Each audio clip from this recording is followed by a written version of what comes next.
chers amis, un anniversaire de 222 ans, ce n'est pas rien. Et depuis ces jours bien heureux de 1792, le temps file et défile, aux efforts et aux combats succèdent de vrais et faux espoirs. Nul doute aujourd'hui que les objectifs suivis par les politiques qui nous gouvernent laissent pour le moins perplexes quant à l'efficience des résultats obtenus. Aussi, je profite de votre invitation, André, Anne-Cécile et vous tous, pour lancer un appel gaulien, me connaissant, vous l'aurez compris, et donc je lance donc un appel. Appel à une constituante.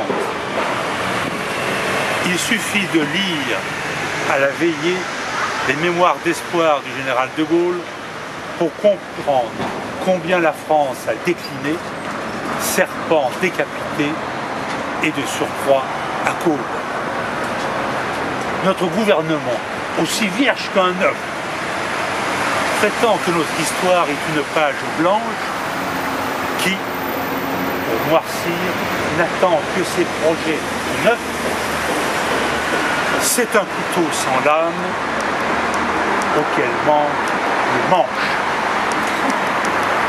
Car les temps ont changé et les gens au pouvoir ne sont plus cultivés comme ils l'étaient jadis.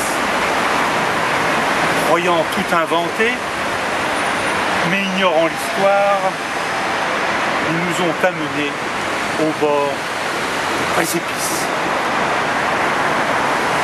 Sans passé, sans futur, aucun présent n'existe. Or, vivre au jour le jour, ce n'est pas gouverner.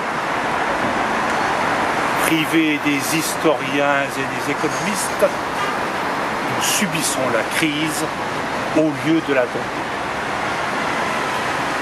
L'argent, toujours l'argent, fera la différence entre un peuple appauvri et ceux qui, plus chanceux, feront encore tourner quelques années la France et finiront ruinés tout aussi miséreux. Le système est caduc, épuisé, obsolète. Le chômage a atteint d'incroyables sommets. L'armée sur 3 fronts, Hollande est en goguette. La violence est partout, tant les gens sont inquiets. La fièvre doit tomber.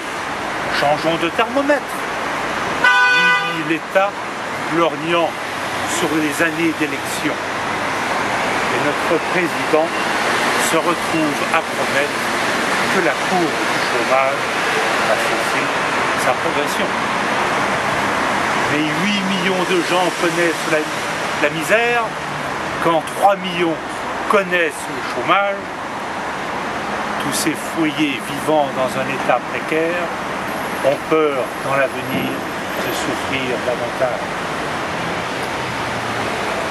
Il est temps de changer de cap dans ce long cours, réduire la voilure, mais aussi l'équipage, mais le gouvernement entend demeurer sourd à ceux dont les propos sont pourtant les plus sages.